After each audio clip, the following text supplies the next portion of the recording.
So yes sir दादे। हम पढ़ रहे थे सिमेट्रिकल फॉल्ट्स के बारे में, ठीक है, कि what is symmetrical faults and how you will calculate the symmetrical fault. Symmetrical fault calculation के बारे में हम पढ़ रहे थे। सो अभी आ रहे हैं सिमेट्रिकल फॉल्ट क्या चीज़ है, दोबारा से थोड़ा इंट्रोडक्शन। तो सिमेट्रिकल फॉल्ट क्या था? तो the fault on power system gives rise to symmetrical fault current such that equal fault in lines with 120 displacement is called symmetrical fault. जमा को ज़रा क्या आवाज़ है, कुछ तासु परी क्या आवाज़ दे। So the fault on the power system,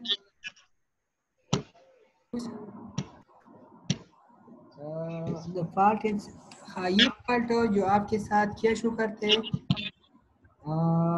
120 degree पे अगर डिस्प्लेसमेंट है तो ये आपको 120 इक्वल इसमें भी फॉल्ट होगा। फॉर एग्जाम्पल कैसे हमने इस तरह बात किया था, लग जाएगा बंदू मगा। हाँ बस ठीक थे sir. So the fault on the power system which gives rise symmetrical fault current such that equal fault current in line with 120 displacement is called symmetrical fault.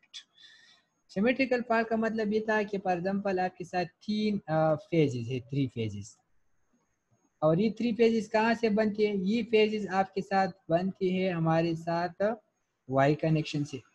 So this is phase 1, this is phase 2, this is phase 3, और यहाँ से आप एक करें neutral,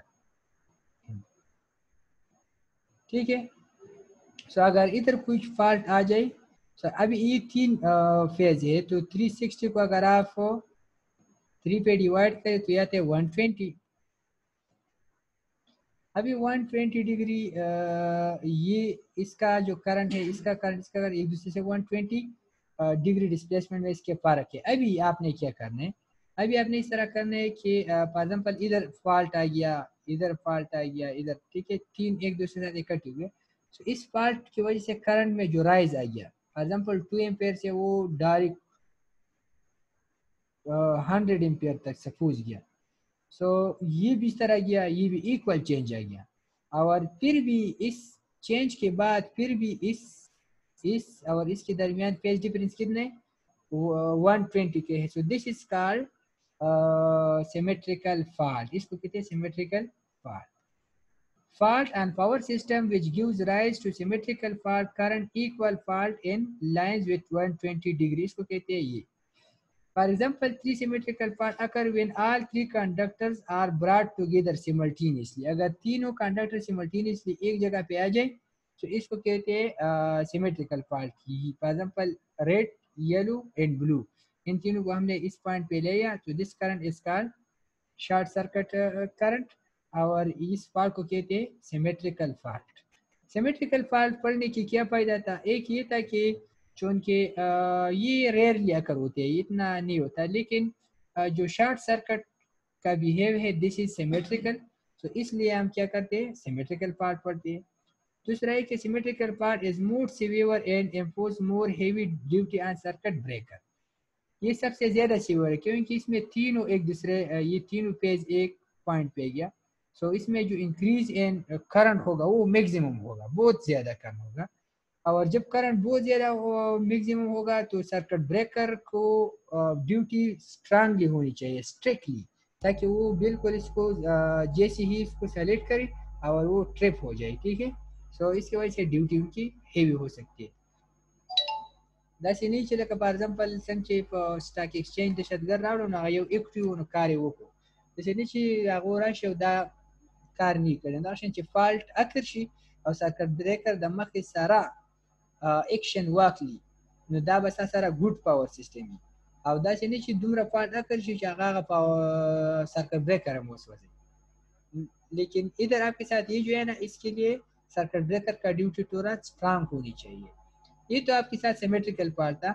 इसके बाद हमने ये पढ़ा था कि what is limitation of the fault current. Fault current का लिमिटेशन क्या था? So limitation of the fault current ये था कि जिस पॉइंट पे एरर आ जाए, फॉल्ट आ जाए, सो जनरेशन से लेकर उस पॉइंट तक आपने सारे इम्पीडेंस को डिटरमाइन करना है। For example this is generator, this is transformer और ये आपके साथ ट्रांसमिशन लाइन है, इस पॉइंट पे फॉल्ट है गया।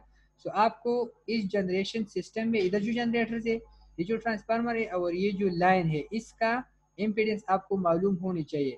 इसके अलावा इधर इधर सपोज इधर कोई ट्रांसफार्मर है, इधर कुछ लोड है, इसके लिए कोई कैलकुलेशन की जरूरत नहीं होती, आपके साथ इसका कैलकुलेशन यहाँ से लेकर यहाँ तक ये कैलकुलेशन होनी चाहिए। So when short circuit occur at any point in a system, the short circuit current is limited by impedance of the system up to the point of the fault. जिस point पे fault आ गया यहाँ तक आपने limit करनी है, इससे दूर तक या इससे इस साइड तक आपने कैलकुलेशन नहीं करना, जस्ट इस पॉइंट तक आपने मैथमेटिक्स करनी है।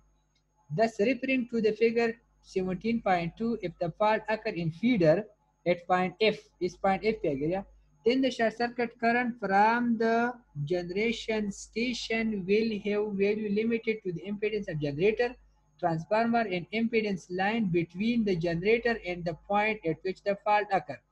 इस पॉइंट से पहले जो ट्रांसफार्मर्स आ रहे हैं, जो जनरेटर आ रहे हैं, और इससे पहले जितनी भी वाट से इसका इम्पीडेंस आपने मालूम करना होगा। ये आपके साथ शॉर्ट सर्किट करंट की कैलकुलेशन में आप यूज़ करेंगे, मजीद आप यूज़ नहीं करेंगे। दूसरा बात ये कि इसके अभी तो जनरेटर का मालूम करना, ट्रांसफार्मर का मालूम करना, ये तो आसान है, लेकिन जो वायर है इसका मैथमेटिक्स थोड़ा हमें पता नहीं अभी इसका वायर का इम्पीडेंस इस पॉइंट पे कितना, अभी हीट कितना है, इसका रेजिस्टेंस ज़्यादा हो या कम हो गया। तो हमें ये जो वायर है इसका इम्पीडेंस मालूम करना थोड़ा मुश्किल होते है। सो अगर कंपेयर करें इसका इम्पीडेंस हम ट्रांसफार्मर और जनरेटर के साथ, सो जनरेटर का जो रिएक्टेंस रेजिस्टेंस होते हैं, इम्पीडेंस होते हैं, ट्रांसफार्मर का इम्पीडेंस वो जनरली रिएक्टिव होते हैं, और जो लाइन का इम्पीडेंस होते हैं वो जनरली रेजिस्टिव होते हैं, और इसकी वैल्यू बहुत कम होती है बनिस्बत इनकी, और इतनी कम कि ये इससे 3 टाइम ज़्यादा। फॉर एग्जाम्पल इसका इम्पीडेंस अगर 5 है, 5 ओम है, तो इनका कितना होगा 15, अगर ये 50 है तो कितना होगा 150, सो इतना ज़्यादा होगा।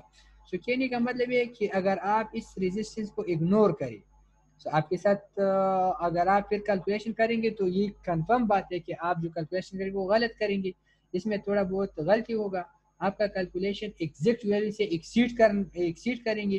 तो कितना एक्सीड करेंगे, जस्ट 5%। अगर हम इतनी ज़्यादा मैथमेटिक्स छोड़ दें कि जनरेशन से लेकर फॉल्ट तक जितनी भी वायर है इसका रेजिस्टेंस कम्प्लीटली इग्नोर करें और मैथमेटिक्स करें फॉल्ट कैलकुलेशन का, तो इसमें इंक्रीज क्या होगा, मैक्सिमम 5% होगा, मतलब 5% से कम भी आ सकते हैं, लेकिन अगर वो हद करें हम गलती में तो 5% तक जा सकते हैं। तो अगर हम मैथमेटिक्स में गलती इतनी ना करें, अप्रॉक्सीमेशन इतनी अप्लाई ना करें, जस्ट इसमें अप्लाई, तो शायद 5 से भी कम हो।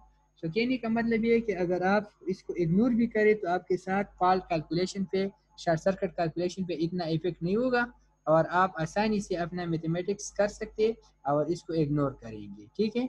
सो आप इग्नोर कर सकते हैं। ये तो आ गया आपने ये कि लिमिटेशन ऑफ द फॉल्ट क्या था। इसके बाद हमने ये टॉपिक पढ़ा था, लास्ट टॉपिक प्रीवियस का, कि परसेंटेज रिएक्टेंस क्या था। सो परसेंटेज रिएक्टेंस आप जनरेटर जनरेटर के लिए भी होते हैं, ट्रांसफार्मर के लिए होते हैं, रिएक्टर्स के लिए भी होते हैं, ठीक है। और इसको हम परसेंटेज में इसलिए करते हैं कि अगर परसेंटेज में आपको कोई वैल्यू गिवन होगा तो आप आसानी से इसकी जो भी वैल्यू इसमें आसानी से फाइंड कर सकते हैं।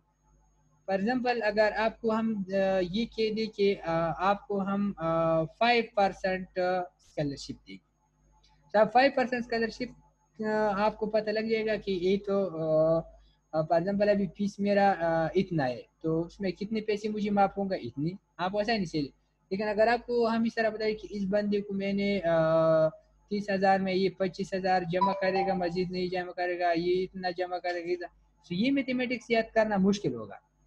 एग्जाम्पल 5 बंदे, इसको इतना स्कॉलरशिप है कि वो 3,000 जमा ना करे, दूसरा इसका स्कॉलरशिप के वो 25,000 जमा करे, 5,000 जमा ना करे, दूसरा 7,000 जमा ना करे, आपको सपोज मेरिट स्कॉलरशिप मिल रही है, ठीक है। सो ये याद रखना मुश्किल है, लेकिन अगर आप हर एक को हम तरफ देखिए, इसको 5%, इसको 10%, इसको 15%, अभी जितनी भी फीस है उसको पता लग जाए कि इतने पैसे मुझे नहीं देनी, ठीक है। सो कहने का मतलब ये कि द परसेंटेज में जो वैल्यू वो आसान होती है, इसका मैथमेटिक्स सिंपल होती है, इसलिए हम क्या करते हैं, the reactance of generator, transformer, reactor is usually express in percentage. Why? To to permit repeat short circuit calculation, ताकि हम शॉर्ट सर्किट कैलकुलेशन जल्दी से करें। इसका डिफिनीशन क्या होगा? It is the percentage of the total phase voltage drop in the circuit. Total voltage drop का मतलब है करंट मल्टीप्लाइड बाय इम्पीडेंस, और चूंकि इम्पीडेंस इधर रिएक्टेंस है तो इधर आप लिख लिए आई मल्टीप्लाइड बाय एक्स। अगर आपको मालूम नहीं है तो आप रिपीट शॉर्ट सर्किट से क्या मराद है? जी रिपीट शॉर्ट सर्किट से क्या मराद है? इसका मतलब ये है कि आप अपने कैलकुलेशन को रिपीट कर सकते हैं, मतलब ये जल्द कर सकते हैं, आसानी से कर सकते हैं। ठीक है, क्लियर? ये सर ओके ओके। तो फॉर एग्जाम्पल अभी मैंने आपको समझाया कि फॉर एग्जाम्पल एक बंदे को हम ये कह दें कि आप 30,000 फीस है, ठीक है, सेमेस्टर फी, और एक को हम कह दें कि आप 27,000 देंगे, आप 25,000 देंगे, आप 23,000 देंगे, आप 20,000 देंगे। ठीक है, इन 4 बंदों को हमने स्कॉलरशिप दिया।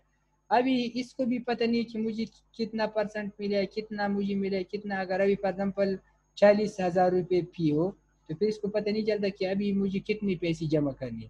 लेकिन अगर हम आसानी से बोले कि आप 5% आपको स्कॉलरशिप है, आप को मेरिट स्कॉलरशिप 10% मिले, आपको सपोज 17% है, आपको सपोज 20% मिले।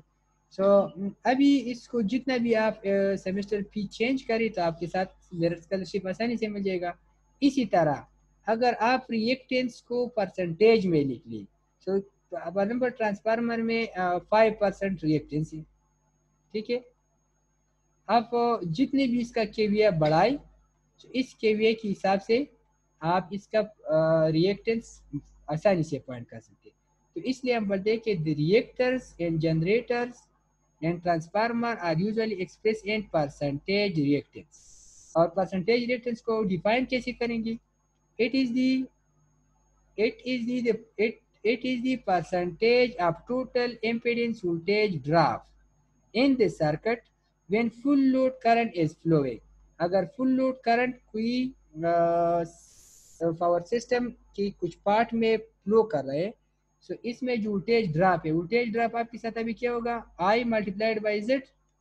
अब लेकिन जेड को हमने अभी बोला कि Z is equal to resistance plus reactance, और रेजिस्टर ऑफ द वायर हमने तकरीबन 0 कर दिया, so Z is equal to X. So इसलिए हमने ये लिख लिया कि I X, this is the voltage drop in the power system part, and what is the V? V is the phase voltage. अभी इतना ड्रॉप इतने में आ गया। फॉर एग्जाम्पल आपने 50 नंबर हासिल किया, कितने में? 70 में। तो इसको 100 से मल्टीप्लाई करी। इसी तरह आई एक्स ड्रॉप हुआ कितनी वोल्टेज में? वी में। हमने वी वोल्टेज अप्लाई किया और इसमें कितना ड्रॉप आएगा? आई एक्स, और इसको 100 से मल्टीप्लाई करें। So what is this? This is percentage drop divide by applied multiplied by 100। So it is the percentage of the total phase drop in the circuit when the full load current is flowing। अगर full load current flow कर रहा है तो आपके साथ जो इसका percentage है इसको हम कहते हैं percentage reactance. So del x is equal to I divided by I x divided by V multiplied by 100। What is I? Full load current। याद रखिए full load current होनी चाहिए। V is the phase voltage and x is the reactance। ये आपने करना था, ठीक है सर। ये एक्सक्यूज मी सर, जी। सर ये फुल लोड करंट और एक्स मल्टीप्लिकेशन में है ऊपर, ये मल्टीप्लिकेशन में ना, v is equal to I Z, v is equal to जी आई सर। आर। अब फॉर एग्जाम्पल अगर आपके साथ ऐसी सर्किट है जिसमें जस्ट रेजिस्टेंस है तो v is equal to I R, ये ड्रॉप होगा। जी सर। अगर जी आपके सर। साथ ऐसी सर्किट है जिसमें इम्पीडेंस है तो v is equal to I Z. अभी आपके साथ जी ऐसी सर्किट है जिसमें आइदर इंडक्टर से आइदर कैपेसिटर, तो v is equal to I X. ये सारे ओम ला है, ठीक है, v is equal to I X, v जी is sir. Equal to I R, v is equal to I Z. These are ohm law. So and Ix mean voltage drop and V mean voltage applied. So draft divided by applied multiplied by 100 mean the percentage of the voltage drop. समझ आ गया? Yes sir. For example 20 sir volt हम जी ये percentage x जो है ना वो percentage reactance show करता है सर। हाँ परसेंटेज रिएक्टेंस शो करते हैं। अब इसको आप कैसे जी सर। फाइंड करेंगे? The voltage drop in power system divide by power system का जो पार्ट होगा, ठीक है। फॉर एग्जाम्पल आप लोड कंसिडर करें, पावर सिस्टम जी से सर। कुछ पार्ट आपने लेने, इसमें जो ड्रॉप है इसको अप्लाइड वोल्टेज कितने और इसका परसेंटेज कैसे मालूम किए? Drop divide by applied multiplied by 100। For example अब 10 divide by total multiplied by 100, ठीक है। फॉर एग्जाम्पल अगर जी आप सर। क्रिकेट पॉइंट अभी से करें, फॉर एग्जाम्पल टोटल रन सारी इनिंग्स में 300 सपोज हो गया और एक बंदे ने 70 कर दिया, तो 70 divide by total multiplied by 100, इसने सारी गेम का इतना परसेंट खेला, इसने इतना खेला, दूसरे ने इतना खेला, ठीक है। सो ये गया। अभी ये तो डेल एक्स आप इस तरह भी कर सकते हैं। डेल एक्स आप इन द फॉर्म आप केवीए भी कर सकते हैं, ठीक है, केवीए के फॉर्म में।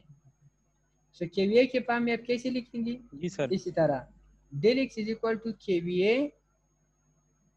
N divide by 10 KV multiplied by X. So this is in the form of, अभी केवीए रेटिंग भी गिवन होगा, वोल्टेज भी गिवन होगा और एक्स भी गिवन होगा, तो इससे आप परसेंटेज बना सकते हैं। अभी आपने तो डेल एक्स फाइंड किया, ठीक है। सो डेल एक्स हम किस चीज़ के लिए यूज़ करते हैं? हमारा सबसे पहला पॉइंट ये था कि हम क्या करेंगे, ये देखिए, लिमिटेशन ऑफ फॉल्ट करंट, और फॉल्ट करंट कहते हैं शॉर्ट सर्किट करंट, और हम क्या डिटरमाइन करना चाहते हैं? I S. So I S के लिए क्या चीज़ की ज़रूरत है? एक्स की। सो एक्स क्या होगा? एक्स क्या होगा? जनरेटर से लेकर फॉल्ट तक इम्पीडेंस होगा, ठीक है। अभी वही इम्पीडेंस आप इन द फॉर्म ऑफ परसेंटेज अगर है तो आपके साथ मैथमेटिक्स सिंपल होगा। सो अभी ये देखिए, what is I S? I is equal to V divide by R, तो वी डिवाइड बाई एक्स। अभी एक्स की वैल्यू आप इस इक्वेशन से पुट करें, इस इक्वेशन से ये इससे एक्स की वैल्यू निकाले और इधर यस आप सर। पुट करें, ये हमने पिछले क्लास में कर दिया था, ठीक है। सबके साथ दिया जाएगा I full load current 100 divide by percentage X, this is the short circuit current, percentage X. ठीक है। फॉर एग्जाम्पल इस पर हम एक सिंपल सा न्यूमेरिकल करते हैं, वो ये, for instant if the percentage reactance of element is 20%, 20% आप कह एक्सक्यूज मी सकते हैं सर। जी। सर ये ऊपर वाला केवीए जो है ना वो किसकी जगह पे हमने पुट किया था सर? ये आपके साथ इसका मैंने मैथमेटिक्स आपको ये भी कंसिडर किया था, लेकिन उस वक्त हमने इसको नहीं किया था, ठीक है। सो ये यस सर। हमने कहने का मतलब है कि आप परसेंटेज रिएक्टेंस दो तरीकों से फाइंड कर सकते हैं। फॉर एग्जाम्पल आप जी सर। आवर टारगेट ये, हमारा टारगेट ये है कि हम क्या कैलकुलेट करें? हम शॉर्ट सर्किट करंट कैलकुलेट करें। Short circuit yes sir. Short circuit current calculation के लिए आपके साथ फुल लोड करंट ये भी गिवन होगा और डेल एक्स आपके साथ मालूम होनी चाहिए, ठीक है, परसेंटेज यस एक्स। सर। अभी परसेंटेज एक्स यस सर। आप इस तरीके से भी फाइंड कर सकते हैं। फॉर एग्जाम्पल अगर वो आपको केवीए फॉर्म में दे दी कि इस ट्रांसफार्मर का केवीए रेटिंग इतने और इसको इससे हम इतना वोल्ट बिजली फराहम करते हैं, इससे हम लेते हैं, ठीक है, जी और सर। इसका रिएक्टेंस ये, तो आप परसेंटेज रिएक्टेंस इससे भी फाइंड कर सकते हैं। अगर ये नहीं गिवन तो आप इससे भी कर सकते हैं कि फुल लोड करंट कितनी है और रिएक्टेंस कितनी है और अप्लाइड वोल्टेज कितनी है, ठीक है। सो इस बारे में भी कर सकते हैं, ठीक है। सो जी आप सर। इस फार्मूले से, ये आपकी न्यूमेरिकल की कंडीशन पे डिपेंडेंट है कि ये चीज़ गिवन कि इससे फाइंड करी, अगर ये नहीं है तो आप इससे फाइंड करें, ठीक है। सो देयर आर टू जी सर। इक्वेशंस, ये दो इक्वेशन याद रखें डेल एक्स के लिए, और आई इसके लिए ये इक्वेशन ये भी छोड़ दी, ये I is equal to 100 divide by del X, ये आप मेन कर दे, ठीक है। अभी डेल एक्स आपने फाइंड करना होगा। जी सर। अभी आप देखिए इस पे एक सिंपल सा न्यूमेरिकल, एक शॉर्ट न्यूमेरिकल, ये देखिए, ये जो बहुत शॉर्ट न्यूमेरिकल है, इसको हम ट्राई करने की कोशिश करते हैं, ठीक है। So for instance if the percentage reactance of the element is, del X की वैल्यू कितनी है? सारी परसेंटेज एक्स की वैल्यू कितनी है? 20, ठीक है। And full load current is 50, I कितनी 50 एम्पेयर। जी sir. then find the short circuit current। आप क्या फाइंड करें ISC, ठीक है। सो व्हाट इज ISC, ये देखिए I multiplied by 100 divided by percentage X। what is I 50, 100 तो कांस्टेंट है, मल्टीप्लाई करें डिवाइड बाय 20,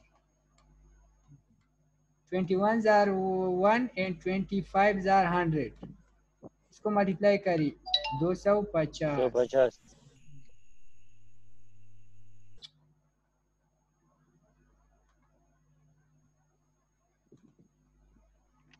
250 आपके साथ आ जाएगा 2